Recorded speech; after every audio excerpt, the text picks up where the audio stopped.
Falando de Vida. Oferecimento Anjofer e Ative a Saúde. Para que você tenha uma melhor qualidade de vida, a Mensagem apresenta um programa que auxilia o seu dia a dia. Saúde, dicas, prestação de serviço. Falando de Vida está no ar. Falando de Vida. Apresentação Ana Lúcia Ferreira. 12:16. Olá, boa tarde. Já estamos de volta com mais uma edição do programa Falando de Vida pelas ondas da Rádio Mensagem. Hoje, dia 21 de novembro de 2019, uma quinta-feira, e o programa Falando de Vida tem a produção de Donizete Eugênio, a apresentação de Ana Lúcia Ferreira, a mesa de som de Antônio Márcio Buinha, a direção é do padre Luiz Fernando Soares. E você já sabe que nesse horário a Rádio Mensagem abre espaço para divulgar aqueles assuntos, falar sobre aqueles assuntos que interferem diretamente no seu dia a dia. Falando de Vida. E o tema do dia.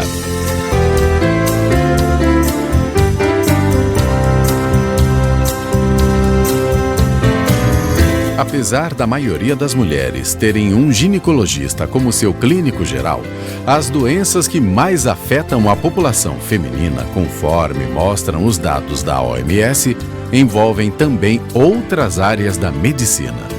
Conciliar os cuidados com a casa, os filhos, o relacionamento com o marido, a vida profissional e cuidar da própria saúde e da aparência são algumas das muitas tarefas que a mulher moderna acumula no seu dia a dia. Neste final de ano, vale a pena refletir sobre a realidade enfrentada pelas mulheres de nosso tempo, principalmente na relação entre ser uma multitarefa e ainda assim conseguir manter a saúde em equilíbrio. A natureza fisiológica, sua beleza natural, seus hormônios, suas alterações fazem da mulher seres diferentes do homem. A fisiologia especial a torna mais vulnerável a deficiências nutricionais durante os diferentes estágios da sua vida. As necessidades de nutrientes específicos, como ferro e cálcio, são maiores nas mulheres do que nos homens, por exemplo. Hoje, no Falando de Vida, a saúde da mulher. Ligue e participe.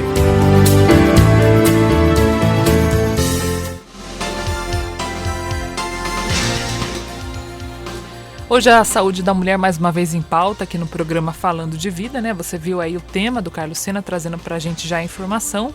E mais uma vez a gente conta aqui com a colaboração, também o conhecimento do Dr. Rui Truitz, que é nosso parceiro aqui do programa Falando de Vida. Hoje conversando então sobre os ovários, cistos, tumores benignos, tumores de ovários, muitas dúvidas, Quem não conhece alguém que teve algum tumor aí no ovário, Ou teve algum cisto, ou achou que era um mioma, confundiu as duas coisas. Então você liga hoje, participa conosco, principalmente através do WhatsApp 974110125 ou pelos nossos telefones 3954-3010 e 3011. Dr. Rui, muito obrigado pela sua gentileza. Boa tarde. Boa tarde, Ana Lúcia. Boa tarde, ouvintes da Rádio Mensagem. Escolhemos esse tema, tumores benignos de ovário. Quer dizer, tumores de ovários que não é câncer de ovário, mas que são os cistos, os teratomas. Esse foi o tema escolhido. Qual que é a diferença, para começar assim, falando de um cisto, um tumor e de um mioma, doutor?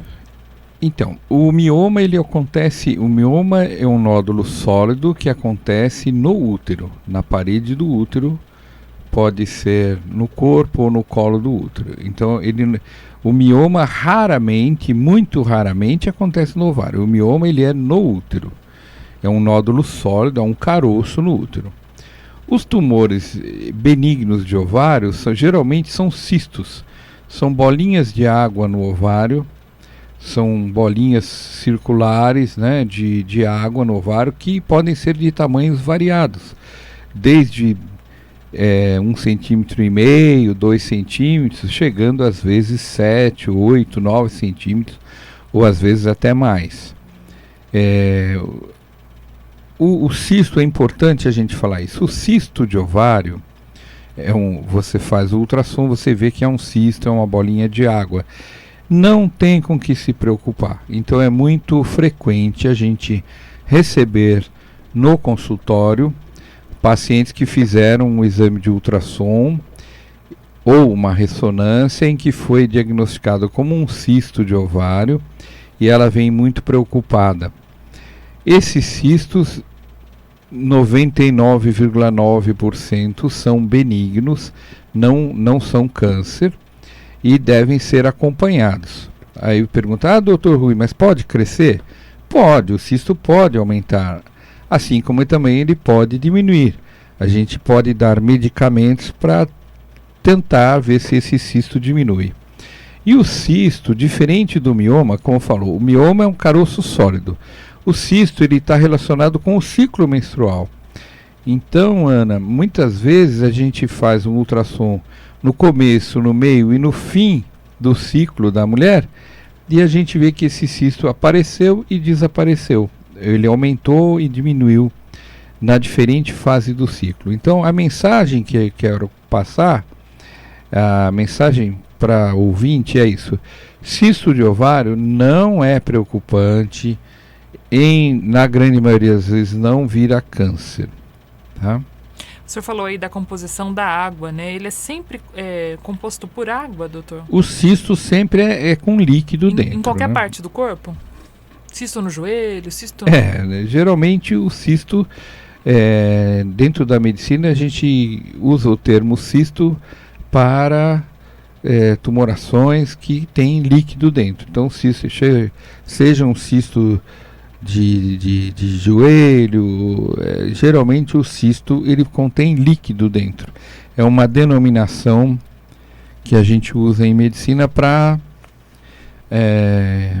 designar como um líquido dentro.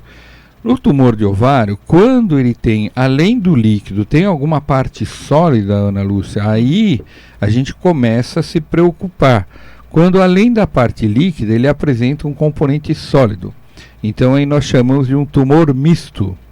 É um tumor misto, ele tem uma parte cística, que é anecoica, é líquido, e uma parte sólida, que é uma parte... Aí nesse caso, a investigação passa a ser uma investigação mais profunda através do exame de Doppler, da circulação daquele tumor de ovário, através da ressonância e nesse caso você passa então a fazer uma investigação mais detalhada. Existe um tumor de ovário que chama-se teratoma. É um tumor benigno que não é câncer, que é o teratoma, porque o ovário, Ana Lúcia, ele é semelhante ao testículo do homem. Ele produz qualquer tipo de célula. Ele é uma célula germinativa. Então é uma célula que pode produzir qualquer tipo de tecido. Então, nesses teratomas de ovário, às vezes a gente encontra cabelo, dentes, parte de ossos, assim, pequenos tecido de ósseo, porque é o chamado teratoma, é uma célula germinativa que ela pode, a partir daquela célula, produzir qualquer tipo de tecido. Então, o teratoma é um tumor benigno do ovário muito frequente, que a gente... Aí nesse caso é cirúrgico, faz a retirada desse tumor e aí ele aparece na imagem como um tumor sólido cístico. Então ele aparece como tendo partes líquidas e tendo partes sólidas. Tá? É um tumor benigno também, ele não é câncer, ele faz a retirada do teratoma, vai para análise e vê que é um teratoma e aí faz o acompanhamento. É isso que eu ia perguntar mesmo, doutor, em relação à questão da composição celular, né? O senhor deu aí já uma explicação. Se isso está relacionado a questões genéticas, hereditárias, porque quando alguém tem câncer, a gente escuta muito aquela história da célula descontrolada que começou a se multiplicar e etc. Exato. No caso de um cisto, de um mioma, mais especificamente de um cisto que a gente está falando hoje, isso tem alguma relação com genética? Como é que funciona? O tumor de ovário tem uma relação genética, sim. Tem um componente hereditário, né? É comum também, Ana Lúcia, por exemplo, mulheres que têm dificuldade para engravidar, as filhas também vão ter dificuldade para engravidar e os netos também. Então, assim, tem esse componente, a parte ovariana tem um componente hereditário muito importante. Então, a gente sabe, por exemplo, se a mãe teve dificuldade para engravidar, teve que fazer tratamento para engravidar, a filha provavelmente também vai ter dificuldade para engravidar. Então, essa parte ovariana tem um componente genético importante, significativo, né? Então, é hereditário, sim.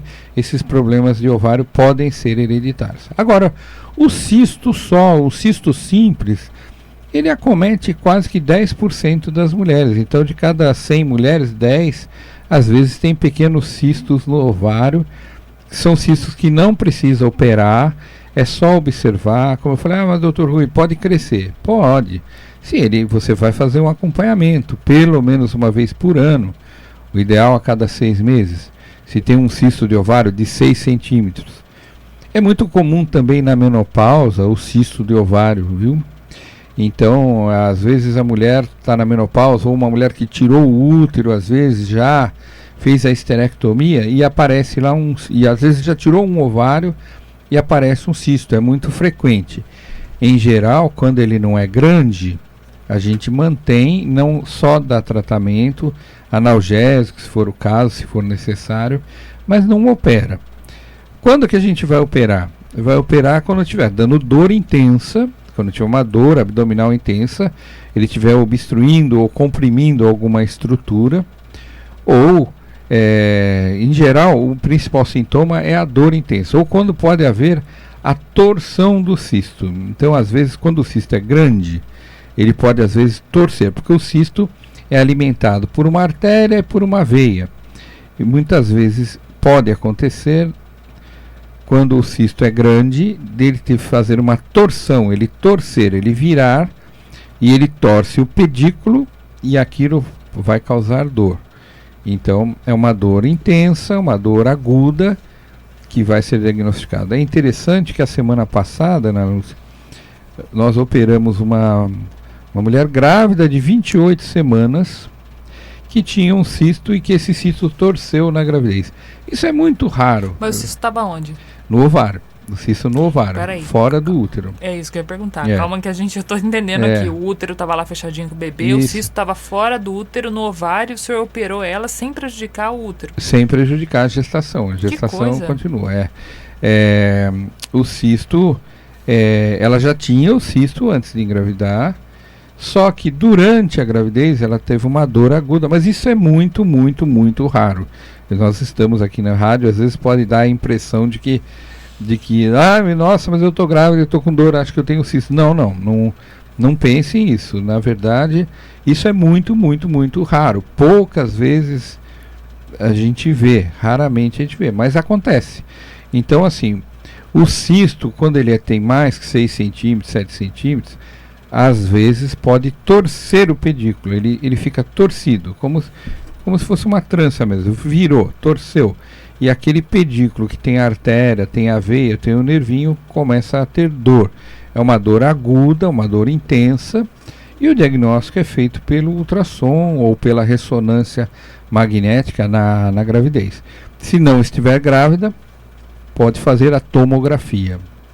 Doutor, o senhor falou aí da questão, né, da dor, que é uma condicionante para fazer a cirurgia, né? Então, pode ser que seja grande e que não faça a cirurgia. Mas tem alguns cistos que são imensos, que são tudo maior que uma laranja. Verdade. E a pessoa, além de não sentir dor, ela não sente nenhum incômodo, ela não sente um peso, ela não sente nada. Ela só sente quando ela vê aquele negócio imenso que saiu de dentro dela, que nem ela acredita. A pessoa poderia viver um bom tempo com um cisto mesmo que ele seja generosamente grande? Olha, é o mais raro, Ana Lúcia, mas pode acontecer. Às vezes a paciente é assintomática, não sente nada, ela vê um aumento no volume do abdômen e vai fazer um exame ginecológico, um exame de ultrassom, e lá aparece que está com um cisto. Geralmente cistos grandes, assim, com mais de 1 quilo, geralmente eles causam sintomas, né? Mais de 1.000 quilos, que seria mais de 1 litro de líquido dentro, Jesus né? Cristo. É raro, mas já operamos alguns casos assim. em geral, ela queixa de dor, de incômodo no abdômen. Vai comprimindo os órgãos. Exatamente, vai comprimindo e afastando as alças intestinais, o intestino, o sistema urinário, vai sendo comprimido por esse cisto, né?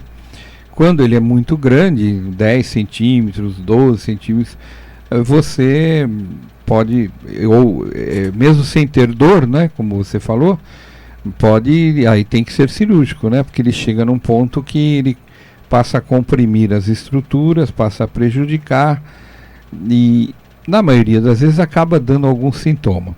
Cistos pequenos a gente não precisa operar, basta... O que é um cisto pequeno? Abaixo de 3 centímetros, né? Um cisto pequeno. Até 6 centímetros a gente tenta fazer o tratamento sem operar. 6 centímetros. Quando o senhor fala 3, 6 é de diâmetro. De diâmetro. Uma bolinha. Uma bolinha, tamanho mais ou menos um pouco maior que um limão, alguma coisa assim. Até o tamanho de uma laranja, assim, você não opera. Né? Que dá mais ou menos 5, 6 centímetros em torno disso. Legal. Uma bolinha de tênis, assim.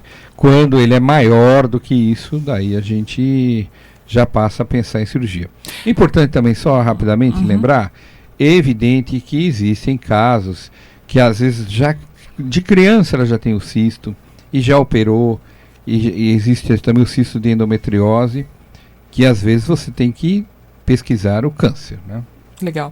Uma participação por telefone agora, doutor, antes do intervalo. Vamos ver quem está na linha com a gente. Alô, boa tarde. Boa tarde. Quem fala? É a Claudete Barbosa. Oi, meu anjinho, tudo bem? Tudo bem. Eu gostaria de fazer uma pergunta para o doutor falar para mim o que é o melhor fazer. Pode falar. Eu fiz histeroscopia diagnóstica. E deu o seguinte: colo uterino aplanado, orifício externo estenosado, impossibilitando a realização do exame. No caso assim, o que eu devo fazer, doutor? Obrigada, Claudete. Obrigada a você. Então, Claudete, aí é o seguinte, o que é? Vamos explicar o caso da Claudete.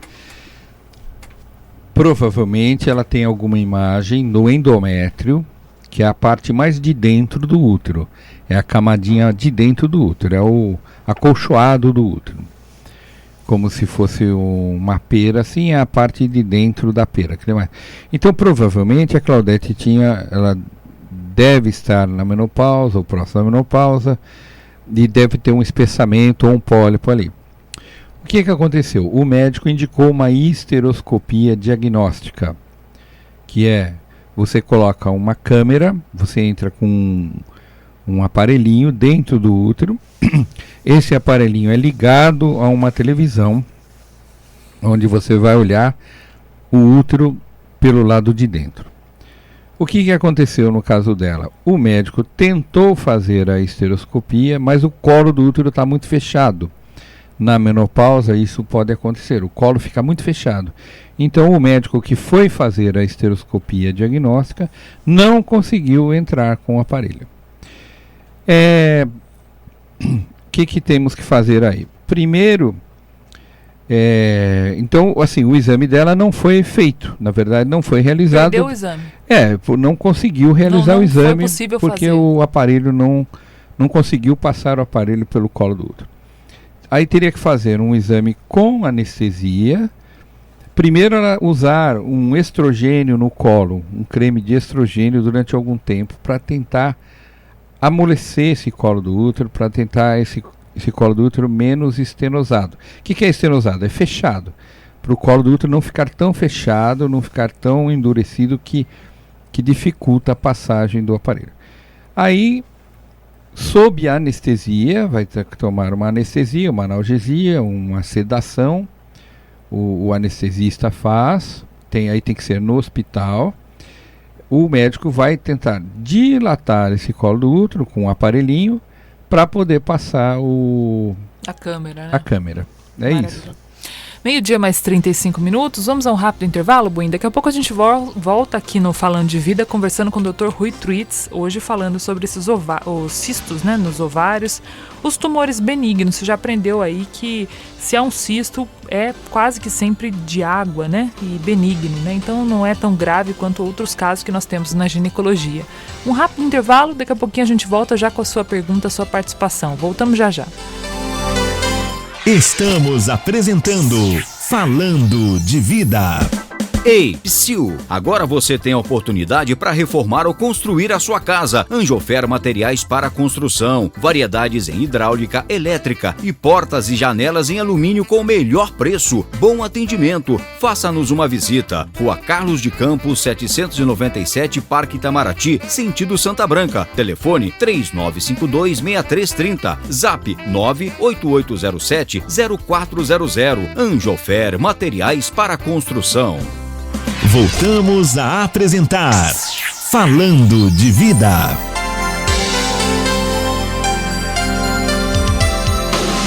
Meio-dia mais 37 minutos, de volta com o programa Falando de Vida, hoje conversando com o Dr. Rui sobre os ovários e os cistos, né, também tumores benignos.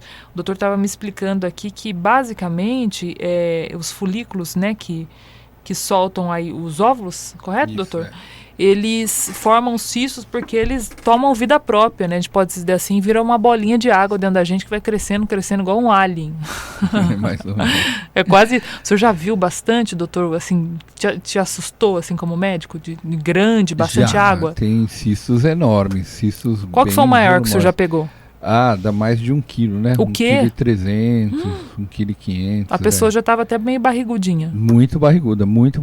Meu Deus. Muito. E me diga uma coisa, assim, por curiosidade. Um cisto, seja ele muito grande assim ou não tão grande, o senhor tira via uma cesárea? O senhor faz uma cesariana? A gente faz...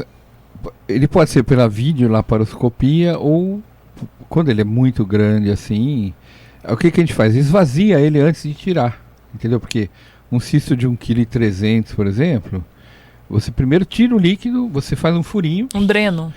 Você faz um furinho, aspira o líquido, aí ele murcha. Fica aquela pele murcha, assim, aquela membrana. Aí fica mais fácil tirar. Aí você tira. Que legal, igual entendeu? Uma bexiga cheia d'água. Exatamente, igual uma bexiga. Quantas coisas esquisitas. Você faz um furinho, aspira por aquele furo. E tira o cisto, entendeu? Nossa, eu fico imaginando o doutor falando aqui, imagina assim uma geleca, assim, um negócio meio mole, não é? Mais ou menos assim, cheio de água, não é? Um bem assim mesmo. Porque a gente brinca, porque é o tipo de situação que não tem uma função dentro da gente, né? Não é um órgão, né? Exatamente, é um líquido meio espesso, assim, meio gosmento, como diria assim. Uma meleca. Geleca mesmo. Aquela geleca lá da criançada que fica brincando. Mas a gente aspira o líquido quando é muito grande, senão você vai ter que fazer uma incisão enorme para tirar ele por inteiro. isso que eu perguntei, né? Quando são tumores de ovário, quando o tumor sólido cístico, quando tem componente sólido, que há uma suspeita de ser câncer, a gente tira ele inteiro, entendeu? Assim, um tumor de 4 centímetros, de 3 centímetros, você tira ele inteiro para não haver contaminação na cavidade do abdômen, entendeu? E mesmo por videolaparoscopia, você tira inteiro. Por videolaparoscopia você coloca num saquinho e puxa pelo buraquinho de onde fez a incisão, entendeu? Entendi. Agora, existe também um exame que chama biópsia de congelação, quer dizer, quando há uma suspeita que seja câncer, você leva o paciente para o centro cirúrgico, é lógico que sempre explica tudo isso para o paciente antecipadamente, né? Então você vai, leva para o centro cirúrgico. No centro cirúrgico fica um patologista, que é um outro médico. Você faz a biópsia, o patologista coloca na lâmina, ele vai examinar durante a cirurgia, ele coloca numa outra sala, ele vê e fala assim, olha, deu câncer. Então aí você já parte para uma cirurgia maior. Se ele faz o exame e fala assim, olha, não é câncer, é um teratoma benigno. Então é simplesmente a retirada do ovário, não precisa tirar outros órgãos, entendeu? Não precisa tirar o útero, nem o outro ovário, nada. Então existe essa alternativa que quando você suspeita que seja câncer, você leva para o centro cirúrgico já previamente agendado com o patologista, que vai junto com você para o centro cirúrgico, você faz a cirurgia e ele faz o exame do material durante o paciente anestesiado. Como eu falei, previamente você já esclarece o paciente de todo o procedimento que vai ser realizado e as possibilidades, por exemplo, em se dando um câncer, de você ter que fazer uma cirurgia mais ampliada. Tem que tirar aí, nesse caso, o útero, o outro ovário, tem que tirar os gânglios, os linfonodos pélvicos, entendeu? Aí quando é câncer, é uma cirurgia ampliada. Doutor, tem uma participação que chega aqui pra gente, da nossa ouvinte. Boa tarde, eu tenho 54 anos e já faz um tempo na minha ultrassom que está dando um mioma.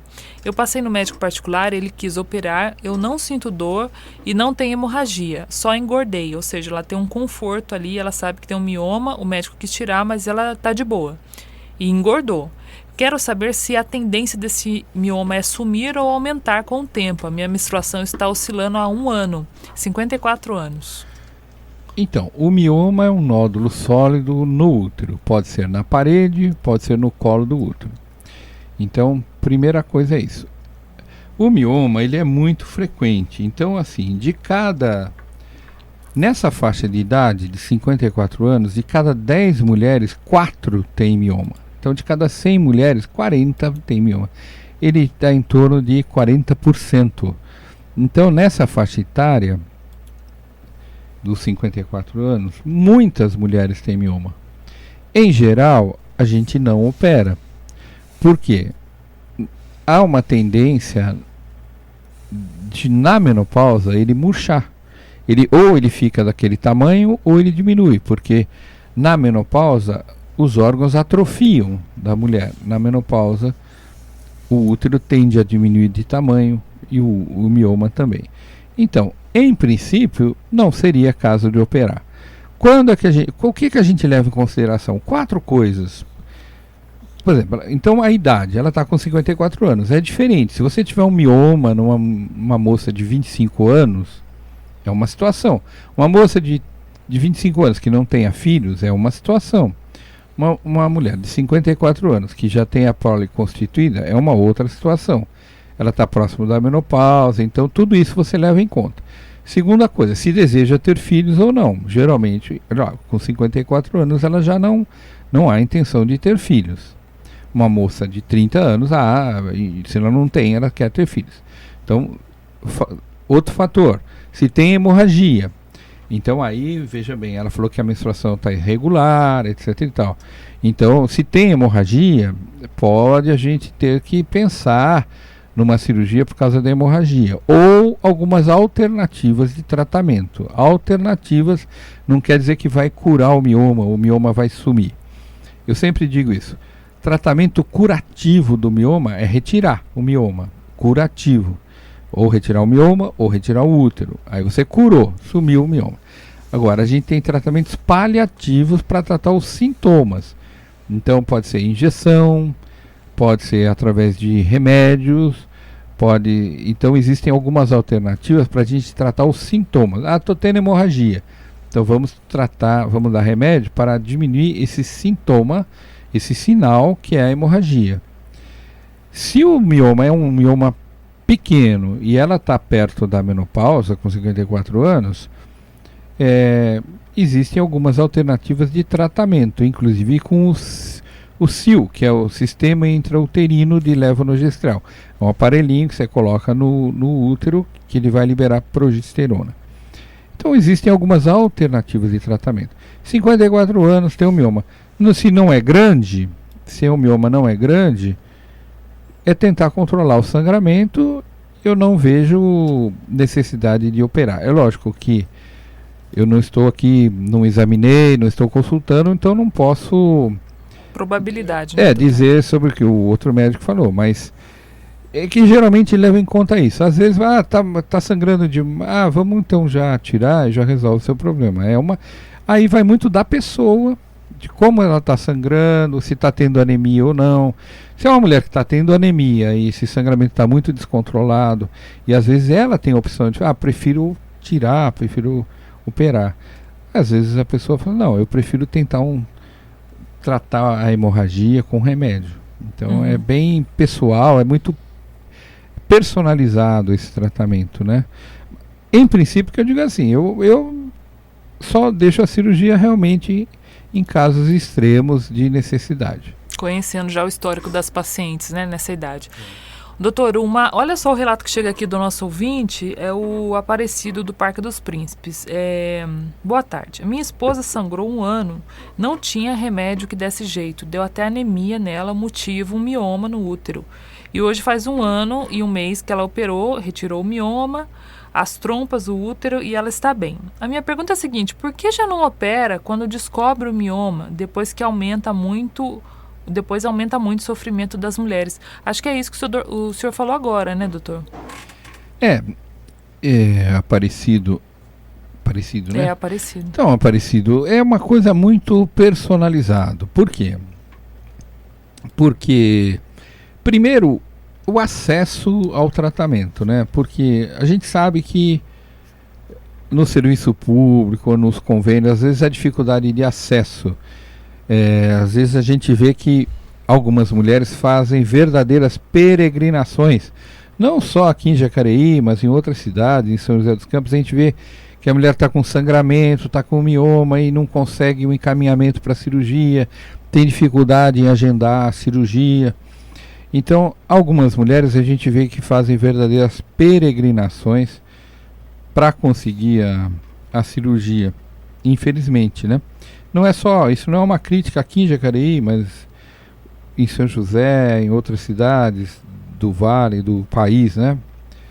E isso que nós estamos numa região ainda privilegiada, né? Imagine. Então, tem mulheres que fazem verdadeiras peregrinações. Outra agora, segundo que tem um aspecto pessoal, isso que eu expliquei. Se é uma mulher que não tem nenhum filho e tem 30 anos, você procura preservar. Infelizmente, às vezes não tem caso. Eu já vi de mulheres que tinham 30, 35 anos e que teve que operar, né? Aí você pode tentar tirar só o mioma, a miomectomia, ou tirar o útero inteiro. Mas você tenta preservar. Se é uma mulher de 30 anos que não tem filho, você tenta preservar. E terceiro, entra assim o aspecto pessoal. Tem mulher que fala assim, não quero operar de jeito nenhum. Eu quero passar longe do hospital, eu tenho medo de agulha, eu não quero ir para o hospital, eu não quero operar. Então a gente tenta o tratamento... Outros casos, né? Agora, eu entendo o pensamento dele, o que ele quer dizer é isso, né? Por que já... se está com hemorragia, por que já não parte para a cirurgia? Eu entendo o seu pensamento e realmente pode. Se a paciente tem 2 filhos ou 3 filhos, está com 40 anos e está tendo hemorragia... Aí, se ela chegar para mim e falar assim, doutor, eu prefiro operar do que ficar tentando tratar, eu já vi alguns casos assim, mulher que eu prefiro já resolver. Então, mas a gente já parte para cirurgia, né? Agora, a gente não pode ser muito intervencionista. E pensar como a primeira opção, né? Pensar como primeira opção. Mas lembrar se ela que tem qualquer essa opção, cirurgia tem risco, né, doutor? Exato, tem um risco cirúrgico, infecção. Mas eu concordo com ele, assim, no aspecto que operou, resolveu. O tratamento curativo é a cirurgia. Existe uma embolização do mioma também, que é um tratamento alternativo que às vezes pode ser feito, chama embolização. Quem faz é o intervencionista, é o radiologista intervencionista ou o médico que faz hemodinâmica. Bacana. Uma participação agora por telefone, né, Buinha? Alô, boa tarde. Boa tarde. Quem fala? É a Lúcia, do Bela Vista. Oi, tudo bem, Lúcia? Tudo bem. Pode fazer sua pergunta. Doutor, boa tarde. Boa tarde. Eu tenho uma coceira faz mais de 1 ano e ela vai e volta. Eu já fui no ginecologista, já voltei. Mas é assim, eu uso um medicamento e melhora. Quando vê, volta de novo. E tem também, e daí ele falou assim que é uma bactéria do intestino que está provocando isso. Certo. Ok, Lúcia, ele vai dar sua resposta aqui. Muito obrigada, viu? Então, Lúcia, coceira na vulva e na vagina, coceira vulvo-vaginal, às vezes pode ser causado por bactérias, às vezes por fungos, e pode ser alérgico também. Às vezes tem mulheres que têm alergia. Alergia ao que, doutor? A sabonete íntimo, tecido da calcinha, tecido da roupa, da calcinha, tecido absorvente, sintético, absorvente. Algumas mulheres têm alergia ao preservativo. Algumas mulheres têm alergia a sabonete comum, papel higiênico, lenço umedecido, todo tipo de coisa. Então, assim, em princípio, o que a gente recomenda? Fazer o preventivo, né? Que é o Papa Nicolau. O Papa Nicolau. Fazer um exame da secreção vaginal. Se não tem bactéria nem fungo, pensar nesse processo alérgico. Existem na menopausa algumas coisas que podem causar. A própria atrofia da vulva pode causar prurido. E existem outras patologias na vulva, que é o níquel escleroatrófico. Então existem algumas atrofias da vulva que podem causar uma coceira de difícil tratamento. Ela tem que ir por eliminação. Ela falou aí da bactéria do intestino, né? Assim, do intestino. Ela falou. O que acontece é o seguinte: no Brasil não existe remédio para aumentar a imunidade da vagina. Ainda não existe medicamento para aumentar a imunidade da vagina. Alguns países já têm, aqui ainda não temos. Então, o que a gente usa? O que a gente usa é assim, dá um remédio para aumentar a imunidade do intestino. Então, esclarecendo, é isso. A gente dá medicamento para aumentar a imunidade intestinal, entendeu? Um remédio para tomar, que por consequência, vai beneficiar a vagina. Vai beneficiar a vagina. Mas o senhor está entendeu? falando do intestino, o senhor está falando assim que por consequência beneficiaria a vagina e a vulva por proximidade? Não dos é órgãos? por proximidade, é pela absorção mesmo. Ao organismo. Exato, você vai absorver aquele remédio no intestino e vai aumentar a sua imunidade e também a imunidade vaginal. E entendeu? vai afetar positivamente a vagina, né? Exato, Essa questão. Não é por proximidade, mas é porque é o aumento da imunidade mesmo. Então existem alguns medicamentos que a gente dá que aumenta a imunidade. Talvez seja isso que o médico quis dizer. Não é que a bactéria do intestino está dando essa coceira. Às vezes você pode ter bactérias, streptococcus, etc e tal, bactérias do intestino que pode, até como você falou, por proximidade, você pode ter algumas infecções. Mas em criança mesmo, ou em pessoas acamadas, né? Então, isso que estão usando fralda, exatamente. Estão usando fraldão e tal. Quando ela falou isso, não é o caso da nossa ouvinte, mas me veio à mente. A criançadinha, principalmente as meninas, né, até 5 anos de idade, está aprendendo ainda a se limpar, aquela coisa toda. Exato. E isso pode trazer uma consequência de bactéria das fezes para a vagina, aquela menininha que, né, que sim, pega de trás para frente? Limpa de trás para frente. Como é que a mãe pode evitar isso? Com esses hábitos, né? Lavar e limpar sempre que fizer que o intestino funcionar, que for no banheiro, limpar de frente para trás, lavar com água, evitar tecidos. Às vezes a criança brinca na areia também, brinca em lugares assim que podem estar na praia ou num parquinho, na grama, né? Então, às vezes a criança tem essa coisa de... E manifesta a criançada como coceira. Coceira, às vezes corrimento mesmo também, sim. Às vezes tem secreção, né? Mas tratamento com o pediatra também, né? Mas é o pediatra, até 12 anos é o pediatra. Às vezes o pediatra encaminha pro... Aí a gente tenta fazer isso, dar remédio e tentar aumentar a imunidade, né? Então, como eu falei, no Brasil não existe medicamento para imunidade vaginal. Então a gente dá remédio para a pessoa tomar, porque aumenta a imunidade intestinal e, por consequência, acaba aumentando a imunidade para os problemas de vagina também. Agora, é importante na menopausa, isso que eu falei, o ginecologista olhar, porque se é um líquen esclerotrófico, outros tipos de patologias de vulva, que às vezes tem que fazer biópsia.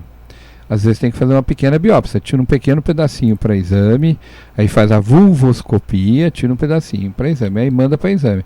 É benigno, é só mesmo dermatite. Então, é mais um problema, às vezes, dermatológico do que ginecológico, mas é o ginecologista que trata, né? Deixa eu tirar só uma dúvida com a senhora, uma coisa bem leiga mesmo, assim. Por que alguns tipos de câncer não dá em criança, por exemplo, o câncer de mama? Ou um câncer ligado à questão do aparelho reprodutivo? Você pode, o aparelho reprodutivo pode, às vezes você pode ter tumor de ovário em criança, né? Pode ter. Nossa. É mais raro, mas pode acontecer. A de mama realmente, porque a mama que ela começa a se desenvolver a partir dos 11, 12 anos de idade. Então, quando a né? criança não tem nada de tecido ela tem só de o mama? broto embrionário. Ela só tem o broto mamário, que vai dar origem à mama. Vai dar origem à glândula. Ou seja, como não tem não tem a glândula. o tecido de mama, Isso. então não tem a mama. Isso, tá. Entendeu? Não tem a mama. Doutor, chega uma participação aqui pra gente, nossa última participação de hoje. Ela diz o seguinte: doutor, boa tarde. Eu sinto muita dor na barriga do lado direito, já fiz no passado uma cirurgia de aderência e acho que estou novamente com esse problema. Eu gostaria de saber se a aderência pode se transformar em câncer. Boa tarde. A aderência não transforma em câncer. O que é a aderência? O que é a aderência? A aderência é o grudado, é uma brida, quando gruda, às vezes ela tem uma cirurgia anterior, ela deve ter uma cirurgia anterior, já fez uma cesárea ou uma outra cirurgia, uma apendicite, e ali o intestino grudou, ou o intestino, ou o que a gente chama de epíplon, que é uma estrutura que fica dentro da barriga, acaba grudando ali e provocando uma aderência. Grudou, tipo colou. Um super bonder. Exato. O que não era para estar colado, colou. Exatamente. Por algum motivo. Ou olha o corpo humano, como é que tem umas coisas. A gente já falou de coisa esquisita que sai da gente, agora o doutor está falando mais coisa esquisita. Ele cicatriza ali dentro e cola. E às vezes pode dar obstrução intestinal, às vezes pode estrangular o intestino, né, deixar o intestino mais estreitado, e aí tem que operar. A aderência... A pessoa sente dor normalmente. Ou para de evacuar, né? A aderência em si... a aderência em si não dá câncer, né? Não dá câncer. E se ela tem uma dor suportável, não precisa mexer. Mas se é uma dor constante, aí pode fazer uma videolaparoscopia ou uma cirurgia mesmo para liberar essas aderências. Como ela falou que ela já fez uma vez. Mas pode dar, né? De novo a Infelizmente própria aderência? Infelizmente pode. Mas por que, doutor, que dá isso aí? É que está cicatrizando ali dentro, é um tecido cicatricial. Então do mesmo jeito que cicatriza lá de fora, cicatriza lá de dentro. Cicatriza e gruda, né? E cola, involuntariamente. Ele cicatriza e cola uma estrutura na outra que não era para... E às vezes processo inflamatório também pode dar aderência. Uma inflamação pélvica, uma inflamação de trompa, entendeu? Uma anexite, um processo inflamatório, infeccioso, pode também dar aquela infecção, dar aquela inflamação. A inflamação da aguda, ela vira crônica, mas aquele processo inflamatório ali provoca às vezes aderência nas trompas, entendeu? Muito bom. Doutor, muito obrigada aí pela sua participação. Nosso tempo, como sempre, passou muito rápido, e volte mais vezes aqui com a gente também. Eu que agradeço, Ana Lúcia, agradeço os ouvintes da Rádio Mensagem, a direção, pelo convite. O pessoal pode te acompanhar também nas redes sociais, doutor? Exato. Vamos falar um pouquinho disso. O meu e-mail é alorui@gmail.com, Rui com Y. O WhatsApp, né? 981291351. E o Instagram também, né? O senhor Instagram, Rui Truitz. Facebook também é Rui Truitz. RUY, né? Truitz, TRUYTS. O senhor está atendendo em Jacareí e São José? Atendo aqui em Jacareí e São José. Consultório aqui em Jacareí. Em São José só no hospital, nos hospitais lá. Bacana. Né? Mogi, São Paulo, às vezes a gente interna também, opera, né? Mas faz parte, mas mais é Jacareí e São José. Consultório aqui em Jacareí. Legal. E estamos à disposição para alguma dúvida, é só entrar aí no Instagram, ou no WhatsApp, ou no Facebook, né? Mandar um alôzinho, né? A gente responde as dúvidas aí. Bacana. E você fica agora com a alegria de Paulinho Oliveira, né, no Comunicação Total, alegrando suas tardes aqui na Rádio Mensagem. Hoje, quinta-feira, dia de adoração ao Santíssimo Sacramento, e a gente se vê na programação da Rádio Mensagem, há 26 anos evangelizando pelas ondas do rádio. Um grande abraço e até lá. Você acompanhou na Mensagem o programa Falando de Vida.